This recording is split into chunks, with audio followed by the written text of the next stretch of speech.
తాత బతుకున్న రోజులు ఆ జగనన్న మందు తాగద్దు తాగద్దు అంటే తాగి తెచ్చావు.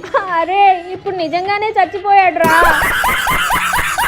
కూటమి ప్రభుత్వం వచ్చిన తర్వాత 4000 పింఛన్ పెరిగింది తాత. మన కల్తీ మధ్య నాకు కూడా పోయాడు, ఆయన పరామర్శించడానికి వచ్చా. ఉంటా పెట్టు. అయ్యో అప్పుడే వెళ్ళిపోయావా తాత? ఎత్తున కోటర్ దించకుండా తాగేటోడండి ఆటగాడు.